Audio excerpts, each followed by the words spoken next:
ಇವತ್ತು ಒಂದು ಸಭೆ ನಡೀತಾ ಇದೆ. ಇದರ ನೇತೃತ್ವದಲ್ಲಿ ನಮ್ಮ ಈ ಉಪವಿಭಾಗದ ಅಧಿಕಾರಿಗಳು ತುಂಬ ಮುತುವರ್ಜಿ ವಹಿಸಿ ಈ ಒಂದು ಕಾರ್ಯಕ್ರಮವನ್ನು ಏರ್ಪಾಡು ಮಾಡಿರೋದಕ್ಕೆ ಅವರಿಗೆಲ್ಲರಿಗೂ ಕೂಡ ಅಖಿಲ ಕರ್ನಾಟಕ ರೈತ ಸಂಘಟನೆ AKRS ವತಿಯಿಂದ ಅಭಿನಂದನೆಗಳನ್ನು ಸಲ್ಲಿಸ್ತಾರೆ.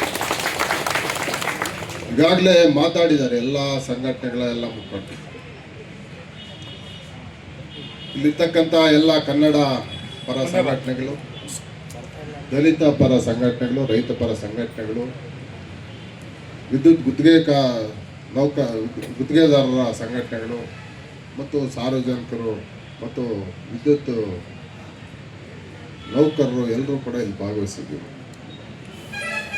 ತಮಗೆಲ್ರಿಗೂ ಗೊತ್ತಿದೆ, ಆದರೆ ಇದರ ಸಂಪೂರ್ಣ ಅರಿವು ಇನ್ನೂ ಎಲ್ರಿಗೂ ಇಲ್ಲ. ಏನು ಇವತ್ತು ನಾವೆಲ್ಲ ಇಲ್ಲಿ ಮಾತಾಡ್ತಾ ಇದ್ದೀವಿ, ಇದು ಕೇವಲ ಇಷ್ಟು ಮಾತಾಡ್ಬಿಟ್ಟು ಹೋದರೆ ಈ ಸಮಸ್ಯೆ ಇತ್ಯರ್ಥ ಆಗಲ್ಲ. ಈ ಅಪಾಯವನ್ನು ಹಲವಾರು ವರ್ಷಗಳಿಂದ ಈ ದೇಶದ ಬಗ್ಗೆ ಕಾಳಜಿ ಇರ್ತಕ್ಕಂಥ, ರೈತರ ಪರ ಕಾಳಜಿ ಇರ್ತಕ್ಕಂಥ ಹಲವಾರು ಸಂಘಟನೆಗಳು, ಪ್ರಮುಖವಾಗಿ ರೈತ ಸಂಘಟನೆಗಳು ಎಚ್ಚರಿಕೆಯನ್ನು ಹಲವಾರು ವರ್ಷಗಳಿಂದ ನೀಡ್ತಾ ಬಂದಿದೆ. ತಾವು ಕೂಡ ಸಾಧ್ಯವಾದಷ್ಟು ಮಟ್ಟಿಗೆ ತಮ್ಮ ಜೊತೆ ಕೈ ಜೋಡಿಸ್ತೀವಿ, ಅಧಿಕಾರಿಗಳು, ಇಲ್ಲಿರ್ತಕ್ಕಂಥ ನೌಕರರು ಕೂಡ. ಆದರೆ ಈಗಲೂ ಕೂಡ ಎಲ್ಲೋ ಒಂದು ಕಡೆ ತಾತ್ಸಾರ ಮನೋಭಾವ ಇದೆ. ಏನೋ ಎಲ್ಲರಿಗೂ ಆದಂಗೆ ನಮಗೂ ಆಗ್ತದೆ, ನಡೀರಿ. ಖಂಡಿತ ಇದು ತಪ್ಪು. ಇದು ಅತ್ಯಂತ ಒಂದು ಅಪಾಯಕಾರಿಯಾದಂತಹ ಪರಿಣಾಮವನ್ನು ಬೀರ್ತಕ್ಕಂಥ ಒಂದು ಇವತ್ತು ಜನ ವಿರೋಧಿ, ರೈತ ವಿರೋಧಿ, ಕಾರ್ಮಿಕ ವಿರೋಧಿ ಕಾನೂನು ಅಂದರೆ ತಪ್ಪಾಗಲಾರ್ದು. ಇದು ಕೇವಲ ನೌಕರರಿಗೆ ಅಷ್ಟೇ ಅಲ್ಲ, ರೈತರಿಗೆ, ಕಾರ್ಮಿಕರಿಗೆ, ನೌಕರರಿಗೆ ಎಲ್ಲರಿಗೂ ಕೂಡ ಮರಣಶಾಸನವಾಗುವಂತಹ ಒಂದು ಗಂಭೀರವಾದಂಥ ಅಪಾಯಕಾರಿಯಾದಂಥ ಕಾನೂನು ಅಂತ ನಾವು ಸಂದರ್ಭದಲ್ಲಿ ಅರ್ಥ ಮಾಡ್ಕೋಬೇಕಾಗಿದೆ. ಮರಣಶಾಸನ ಅಂದರೆ ಗೊತ್ತಲ್ಲ ನಮಗೆ, ಕೇವಲ ನೌಕರಿಗೆ ಮಾತ್ರ ಅಲ್ಲ, ರೈತರಿಗೂ ಇದೆ, ಸಾರ್ವಜನಿಕರಿಗೂ ಇದೆ, ಎಲ್ರಿಗೂ ಇದೆ. ಇದೀಗಾಗಲೇ ಹಲವಾರು ವರ್ಷಗಳಿಂದ ನಮ್ಮ ಮುಖಂಡರು ಮಾತಾಡ್ದಂಗೆ ಇದಕ್ಕೆ ವಿರೋಧ ವ್ಯಕ್ತ ಆಗ್ತಾ ಇದೆ. 2020ರಲ್ಲಿ ದೆಹಲಿಯಲ್ಲಿ ದೊಡ್ಡ ಮಟ್ಟದ ಒಂದು ಹೋರಾಟವನ್ನು ನಡೆಸಿದಂಥ ಸಂದರ್ಭದಲ್ಲಿ ಅಲ್ಲಿಟ್ಟಿರ್ತಕ್ಕಂಥ ಬೇಡಿಕೆಗಳಲ್ಲಿ ಪ್ರಮುಖವಾದ ಬೇಡಿಕೆಗಳಲ್ಲಿ ವಿದ್ಯುತ್ ಖಾಸಗೀಕರಣ ವಿರೋಧ ಮಾಡೋದು ಕೂಡ ಒಂದು ಹಕ್ಕೊತ್ತಾಯ ಇತ್ತು.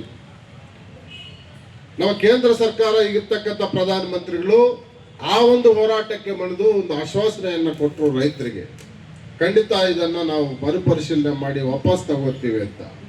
ಆದರೆ 6 ವರ್ಷಗಳಾದರೂ ಸಹ ಈ ವಿದ್ಯುತ್ ಖಾಸಗೀಕರಣ ಕಾಯ್ದೆಯನ್ನು ವಾಪಸ್ ತೆಗೆದುಕೊಳ್ಳಲಿಕ್ಕೆ ಆಗಲಿಲ್ಲ, ಆದರೆ ಜಾರಿನೂ ಮಾಡಲಿಲ್ಲ.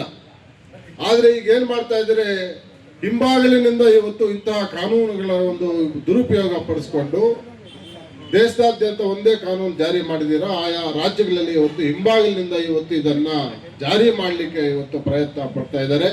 ಈ ಒಂದು ವಿದ್ಯುತ್ ನಿಯಂತ್ರಣ ಇರ್ತಕ್ಕಂಥದ್ದು ಸಂಪೂರ್ಣವಾಗಿ ನಮ್ಮ ಕೇಂದ್ರ ಸರ್ಕಾರಕ್ಕೆ, ರಾಜ್ಯ ಸರ್ಕಾರಗಳು ಅದರಲ್ಲಿ ನಿಯಂತ್ರಣ ಕಡಿಮೆ. ಇದ್ರ ಸರ್ಕಾರ ಕೇಂದ್ರದ, ರಾಜ್ಯದ, ಆ ಪಾರ್ಟಿ ಈ ಪಾರ್ಟಿ ಅನ್ನೋ ಪ್ರಶ್ನೆ ಇಲ್ಲೇನು ಬೇಡ.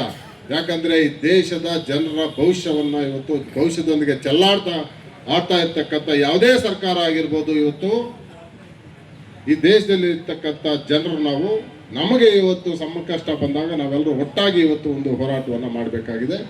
ಇವತ್ತು ಇದರಿಂದ ಏನೇನು ಸಮಸ್ಯೆಗಳಾಗ್ತಾ ಇದೆ ಅನ್ನೋದನ್ನು ತಮ್ಗೆಲ್ರಿಗೂ ಗೊತ್ತಿದೆ. ಈಗಾಗಲೇ BSNL ಅಂತ ಒಂದು ಸರ್ಕಾರಿ ಸ್ವಾಮ್ಯ ಸಂಸ್ಥೆ ಇತ್ತು. BSNL ಇದ್ದಾಗ ಪ್ರತಿ ಮನೆಗೂ ಟೆಲಿಫೋನ್ ಸೌಕರ್ಯ ಇತ್ತು. ನಾವು ಎಷ್ಟು ಉಪಯೋಗಿಸಿದ್ರೆ ಅಷ್ಟು ನಾವು ಚಾರ್ಜ್ ಕಟ್ಬೋದಾಗಿತ್ತು. ಇಷ್ಟು ಕಾಲ್ಸ್, ಫ್ರೀ ಕಾಲ್ಸ್ ಇರ್ತಾ ಇತ್ತು. ಬಡವರಿಗೆ ಅನುಕೂಲ ಆಗ್ತಾ ಇತ್ತು, ಗ್ರಾಮೀಣ ಪ್ರದೇಶಕ್ಕೆ ಅನುಕೂಲ ಆಗ್ತಾ ಇತ್ತು. ಅದರಲ್ಲಿರ್ತಕ್ಕಂಥ ನೌಕರರಿಗೆ ಲಕ್ಷಾಂತರ, ಕೋಟ್ಯಾಂತರ ನೌಕರರಿಗೆ ಈ ದೇಶದಲ್ಲಿ ಉದ್ಯೋಗ ಅವಕಾಶ ಇತ್ತು. ಏನಾಗಿದೆ ಇವತ್ತು BSNL? ಏನಾಗಿದೆ? ಗ್ರಾಮೀಣ ಪ್ರದೇಶಕ್ಕೆ ಇವತ್ತು ಯಾವುದೇ ಉಚಿತ ಟೆಲಿಫೋನ್ ಸೌಕರ್ಯ ಇಲ್ಲ. ಅದರಲ್ಲಿರ್ತಕ್ಕಂಥ ನೌಕರರಿಗೆ ಭವಿಷ್ಯ ಇಲ್ಲ, ಅವ್ರ ಮಕ್ಕಳಿಗೆ ಉದ್ಯೋಗ ಅವಕಾಶಗಳಿಲ್ಲ. BSNL ಅನ್ನ ಇವತ್ತು ಈ ಸರ್ಕಾರಗಳ ಕಡೆಗಣಿಸಿ ಖಾಸಗಿ ಕಂಪನಿಗಳನ್ನ, ಏರ್ಟೆಲ್ ಇರ್ಬೋದು, ಜಿಯೋ ಇರ್ಬೋದು, ಏನೇನೋ ತಂದರು. ಫಸ್ಟ್ ತುಂಬ ಅಟ್ರಾಕ್ಟಿವ್ ಆಗಿ ಅವ್ರ ಸ್ಕೀಮ್ಸ್ ಇರ್ತದೆ. ಜಿಯೋ ಅಂತ ಒಂದು ಬಂದಿತ್ತು, ನಿಮ್ಗೆಲ್ರಿಗೂ ಗೊತ್ತಿದೆ. ಫ್ರೀ ಕೊಟ್ಬಿಟ್ರು, ಫೋನು ಫ್ರೀ, ಮಾತಾಡೋದು ಫ್ರೀ, ನೆಟ್ಟು ಫ್ರೀ, ಎಲ್ಲರೂ ಜಿಯೋಗೆ ಹೋಗ್ಬಿಟ್ರು. ಈಗೇನಾಗಿದೆ, ಈ ಟಾಟಾ ಇರ್ಬೋದು, ರಿಲಯನ್ಸ್ ಇರ್ಬೋದು, ಅದಾನಿ ಇರ್ಬೋದು, ಅವ್ರ ಅಪ್ಪ ಇರ್ಬೋದು, ಎಲ್ಲರೂ ಮಾಡೋದಿದೆ ಇವ್ರಿಗೆ. ಈ ದೇಶದಲ್ಲಿರ್ತಕ್ಕಂಥ ಈ ಒಂದು ಭ್ರಷ್ಟ ಸರ್ಕಾರಗಳು, ಕೈಲಾಗದ ಸರ್ಕಾರಗಳ ಒಂದು ಇವತ್ತು ಸಹಾಯ ತಗೊಂಡು ಈ ದೇಶದಲ್ಲಿರ್ತಕ್ಕಂಥ ಸಂಪತ್ತನ್ನು ಲೂಟಿ ಮಾಡಲಿಕ್ಕೆ ಇವತ್ತು ಹಿಂಬಾಗಿಲಿಂದ ಇಂಥ ಕಾನೂನು ಮುಖಾಂತರ ಬರ್ತಾ ಇದ್ದಾರೆ. ನಾವು ಎಚ್ಚರಿಕೆಯಿಂದ ಇವತ್ತು ಒಗ್ಗಟ್ಟಾಗಿದ್ದಾರೆ, ಅರ್ಥ ಮಾಡ್ಕೊಂಡು ಹೋರಾಟ ಮಾಡಬೇಕಾಗಿದೆ. ಇದರಲ್ಲಿ ನೌಕರರು ಹೋಗ್ತಾರೆ, ಕಾರ್ಮಿಕರು ಹೋಗ್ತಾರೆ, ಅವ್ರ ಕುಟುಂಬಗಳು ಹೋಗ್ತಾರೆ. ನೌಕರರು ಯಾವ್ದ್ರಿಂದ ಯಾರು ಬೇರೆ ಯಾರಲ್ಲ, ನೀವೆಲ್ಲ ನಮ್ಮ ರೈತರ ಮಕ್ಕಳಲ್ಲಿ ಇರ್ತಕ್ಕಂಥವ್ರು, ಅಧಿಕಾರಿಗಳು ಕೂಡ ಎಲ್ಲ ನಮ್ಮ ರೈತರ ಮಕ್ಕಳೇ ಇರೋರು. ಆದ್ರಿಂದ ಇಲ್ಲಿ ನೌಕರರು ರೈತರು ಅನ್ನೋ ಭೇದ ಭಾವ ಇಲ್ಲದೆ ಇವತ್ತು ಈ ಕಾನೂನು ಜಾರಿ ಮಾಡಿದ್ರೆ ಖಂಡಿತ ಇವತ್ತು ತುಂಬಾ ಅಪಾಯ ಇದೆ. ರೈತರು ಬೀದಿ ಪಾಲಾಗ್ತಾರೆ, ಸಣ್ಣ ಸಣ್ಣ ಕಾರ್ಮಿಕರು ಬೀದಿ ಪಾಲಾಗ್ತಾರೆ, ಚಿಲ್ಲರೆ ವ್ಯಾಪಾರಸ್ಥರು ಬೀದಿ ಪಾಲಾಗ್ತಾರೆ, ಗುಡಿ ಕೈಗಾರಿಕೆಗಳು ಹೋಗ್ತವೆ, ಸಣ್ಣ ಕೈಗಾರಿಕೆಗಳು ಇವತ್ತು ಸಂಪೂರ್ಣ ಬಾಗಿಲು ಮುಚ್ಚಬೇಕಾಗತ್ತೆ. ಆ ವಿದ್ಯುತ್ ಯಾರು ಕಟ್ಟಲಿಕ್ಕಾಗಲ್ಲ. ಇವತ್ತು ಕೃಷಿಗೆ ಕಾರ್ಪೊರೇಟ್ ಕಂಪನಿಗಳನ್ನು ತರಲಿಕ್ಕಾಗಿ, ವ್ಯಾಪಾರ ಕ್ಷೇತ್ರಕ್ಕೆ ಇವತ್ತು ಕಾರ್ಪೊರೇಟ್ ಕಂಪನಿಗಳನ್ನು ತರಲಿಕ್ಕಾಗಿ ಇವತ್ತು ನಮ್ಮನ್ನು ಆಳ್ತಾ ಇರ್ತಕ್ಕಂಥ ಸರ್ಕಾರಗಳು ಇವತ್ತು ಸಂಪೂರ್ಣವಾಗಿ ದೇಶದಲ್ಲಿರ್ತಕ್ಕಂಥ ಸಾಮಾನ್ಯ ಜನರನ್ನು ನಾಶ ಮಾಡಲಿಕ್ಕಾಗಿ ಇವತ್ತು ಈ ಕಾನೂನುಗಳನ್ನು ಇವತ್ತು ಹಿಂಬಾಗಲ ಮುಖಾಂತರ ಜಾರಿ ಮಾಡ್ತಾ ಇದೆ. ಖಂಡಿತ ನಾವು ಯಾರು ಕೂಡ ಇದನ್ನ ಬಿಡೋದಿಲ್ಲ ಅಂತೇಳಿ ಈ ಸಂದರ್ಭದಲ್ಲಿ ಅವ್ರಿಗೆ ಎಚ್ಚರಿಕೆಯನ್ನು ಕೊಡ್ತಾ ಇದ್ದೀವಿ. ನಿಮ್ಮ ಆಟ ನಡೆಯಕ್ಕೆ ಬಿಡೋದಿಲ್ಲ. ಟಾಟಾ ಅಲ್ಲ, ಅವ್ರ ಅಪ್ಪ ಬರಲಿ, ಕಟ್ಟಾಕ್ತೀವಿ ಹೊಲಗಳಲ್ಲಿ, ಬರಲಿ ಸಬ್ ಡಿವಿಷನ್ಗೆ ಕಟ್ಟಾಕ್ತೀವಿ, ಇಲ್ಲೇ ಬರಲಿ, ಅದು ಹೆಂಗೆ ಬರ್ತೀವಿ ಅಲ್ಲಿ ಕಟ್ಟಾಕ್ತೀವಿ ನಾವು. ಆದರೆ ಹಂಗಂತೇಳಿ ನಾವು ಸುಮ್ಮನೆ ಇದ್ರೆ ಆಗಲ್ಲ. ಇವತ್ತು ಕಾನೂನು ಹೋರಾಟ ಒಂದು ಪಕ್ಕದಲ್ಲಿ ಹೋಗ್ಬೇಕು. ಈಗ ಏನು ಅಬ್ಜೆಕ್ಷನ್ಸ್ ಎಲ್ಲ ಕೂಡ ನಾವು ಅಖಿಲ ಕರ್ನಾಟಕ ರೈತ ಸಂಘಟನೆ AKRS ಕೂಡ ಇವತ್ತು ಅಬ್ಜೆಕ್ಷನ್ ಆಗಲಿಕ್ಕೆಲ್ಲ ಡ್ರಾಫ್ಟ್ ಅನ್ನು ರೆಡಿ ಮಾಡಿ ಇಟ್ಟಿದ್ದೀವಿ, ಚರ್ಚೆ ಮಾಡಿದ್ದೀವಿ, ಸಭೆಗಳನ್ನು ಮಾಡಿದ್ದೀವಿ.